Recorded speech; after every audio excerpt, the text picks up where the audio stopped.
Olá, meus amores, tudo bem com vocês? Estamos aqui na quarentena, né? Vamos respeitar direitinho para o Covid acabar, né? Em paz, que nós possamos ter mais vitórias do que perdas, né? Então vamos respeitar, vamos ficar em casa, não é? Vamos aproveitar esse tempo, vamos ficar com a nossa família, orar para que tudo passe rápido, tá bom? Então vamos aproveitar. Vamos às dicas de português, certo? Porque depois vai começar os processos seletivos, né, os concursos, que foram tudo parados agora, né? Aí vocês aproveitem e se inscrevam no canal, certo, meus amores? Então vamos lá. Eu já falei para vocês o substantivo, né? O substantivo próprio, comum, gênero, número igual. E o substantivo com gêneros, eles têm duas formas. Quando eles têm dois gêneros, né? Por exemplo, boi, vaca, menino, o menino, a menina, o boi, a vaca, o gato. Nós chamamos de substantivos bioformes. Tem dois gêneros, divide os sexos, certo? O gato, então, é bioforme.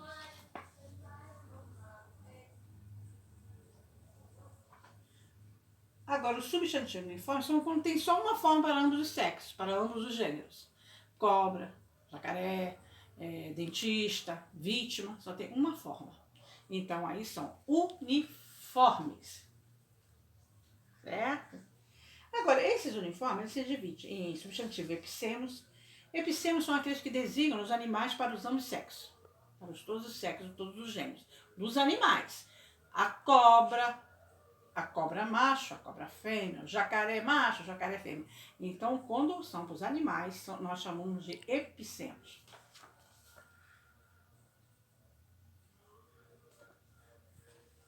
Olha, aqui tem um exemplozinho. Jacaré, onça. Onça? Peixe, né? Cobra. Então, são epicemos. Certo? E nós temos o substantivo comum de dois gêneros, que são aqueles que designam as pessoas pelo artigo. Certo? O substantivo é o mesmo para os dois, mas o artigo diferencia.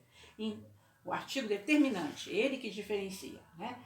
O jornalista, jornalista, o dentista, dentista. Então, aí nós chamamos de substantivo comum de dois gêneros.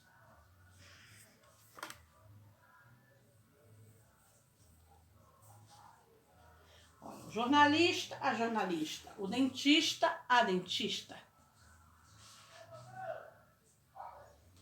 Nós também temos o substantivo sobrecomum.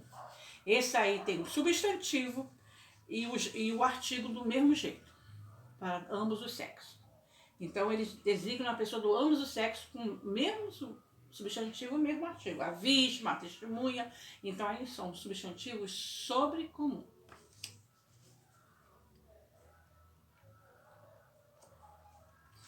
A testemunha, a criança, o cônjuge, a vítima. Substantivo sobrecomum, certo? Bom, agora vamos... O substantivo já falamos, explicamos direitinho. Eu estava falando das orações subordinadas a positivas. Então, eu falei do aposto. Aí eu deixei para falar de hoje do aposto explicativo, enumerativo e especificativo e resumidor, né? Que são as diferenças do aposto. Certo?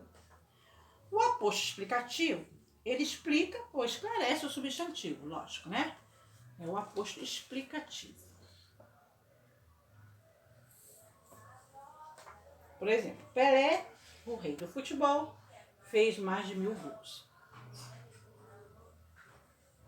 Aí você vai falar assim, mas a senhora deu o exemplo da oração subordinada adjetiva, mas aí foi Pelé, que é o rei do futebol. Tem que prestar atenção, porque aí tem o conectivo. Aí dá para ver que ela é adjetiva explicativa. Certo? Nós temos que ver a separação, olhar direitinho os vídeos, ver quando é uma oração adjetiva, quando é uma positiva. Tá bom, meus amores? Nós temos o aposto enumerativo também, né? Ele enumera os termos citados. Por exemplo, tudo acabou. As casas, o jardim e as árvores. é um aposto enumerativo, está enumerando, certo? João gostoso, comeu, bebeu e dançou. Certo, meus amores? Agora nós temos o aposto especificativo. Ele especifica um substantivo, um nome próprio de pessoa e não vem acompanhado de vírgula. Geralmente ele não vem acompanhado de vírgula. Por exemplo, o rio Parnaíba deságua no Atlântico. Deságua no Atlântico. Certo, meus amores? Com frequência, o poeta Carlos Drummond escrevia sobre sua cidade. Nós temos o aposto resumidor. Resume um substantivo. Ou um pronome também.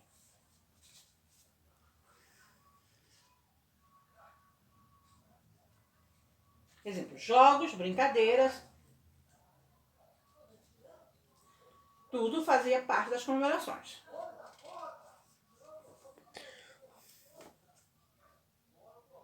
Tá resumindo. Jogo, brincadeira fazia parte da... Bom, os apostos explicativos já vai. Agora faltou uma oração, vou falar para vocês, que é a oração adverbiais. Subordinadas adverbiais, que é muito fácil. Elas exercem a função de advérbio, funciona como adjunto adverbial. Por isso que nós temos a ver aquele videozinho, saber os adjuntos, né? Porque é condicional, de dúvida, de tempo, que é esse que vai definir as orações subordinadas adverbiais.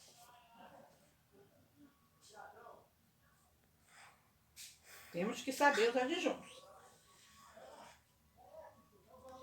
Aqui, ó. Como não acordei cedo, cheguei atrasado. Como não acordei? Qual foi a causa? Eu não acordei cedo. Cheguei atrasado. Então, é oração subordinada adverbial causal. Que é a causa de eu chegar atrasado. Esse é muito fácil. É só você ver um advérbio, um adjunto adverbial, que você vai saber que a oração é subordinada adverbial. Então, tem que saber todos os adjuntos. Quando você foi embora, fez-se noite meu viver. Quando? Na época. Então, oração subordinada adverbial temporal. O tempo que você foi embora. Certo, meu amor? Agora, nas palavras invariáveis, nas palavras... faltou falar da preposição. Né? Eu fiz uma lista, mas faltou. A preposição é muito fácil. A palavra variável que liga duas orações. A primeira completa a segunda.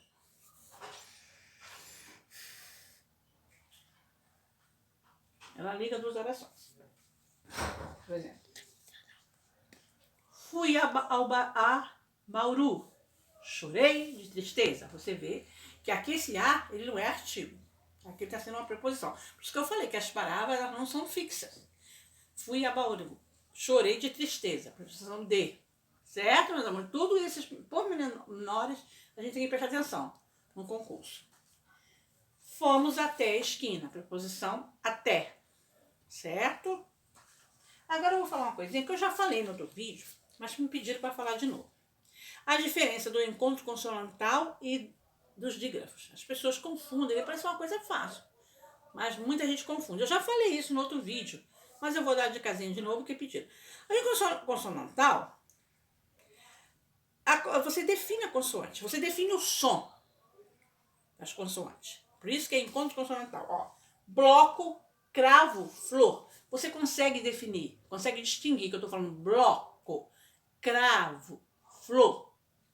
Aí é o encontro consonantal. Dígrafos é o encontro de duas letras, que representam um só fonema, um só som.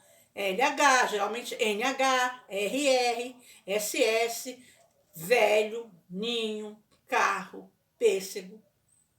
São tudo assimetria, são dígrafos. Tá vendo a diferença? Outra coisa também que eu já botei no outro vídeo, mas que pediram, é a diferença entre bastante e bastante. Bastante e bastante é quando você pode trocar por muito. Muito ou muitos. Aí você vai distinguir se é bastante ou bastante.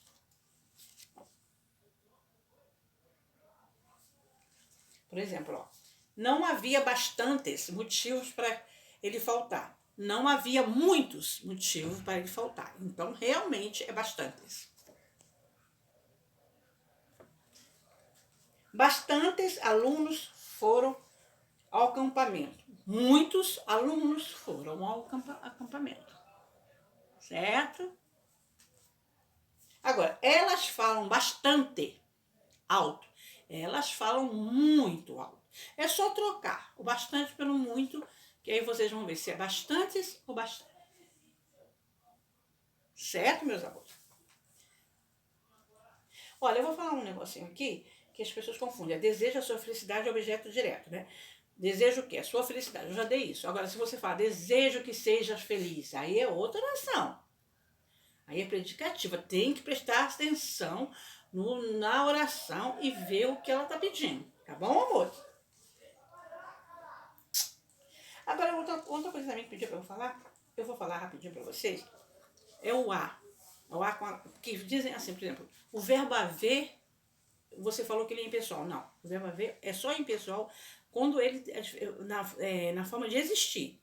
Há um modo diferente de fazer a receita. Existe um modo, aí ele não tem verbo. Aí é na terceira pessoa.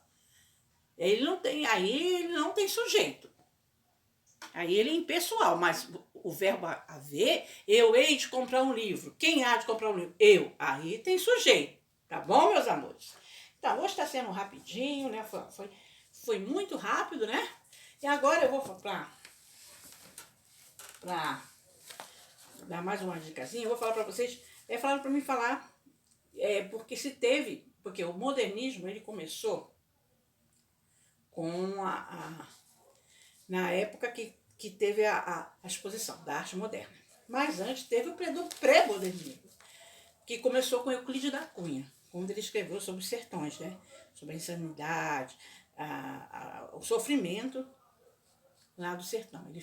Ele era um escritor, jornalista, e ele foi para lá para escrever a Guerra dos Canudos, aquela coisa, aquele sofrimento todo. Foi ali que começou. Depois teve Monteiro Lobato, que ainda não era conhecido com o Sítio do Pica-Pau. Ele fazia o regionalismo e tal. Depois ele ficou mais conhecido, né?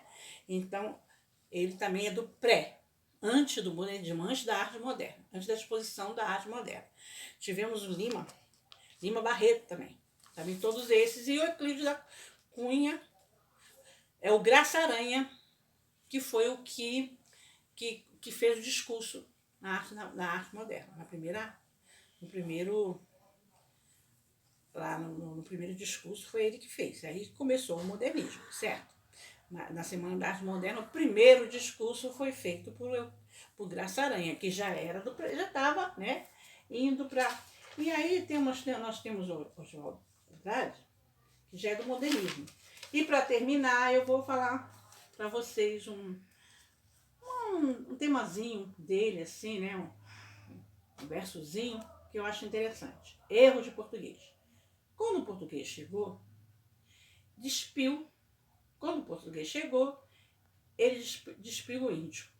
Era um dia de chuva. Que pena, fosse uma manhã de sol, o índio teria despido o português. Certo, meus amores? Beijo, ficando com Deus. Vamos ficar em casa.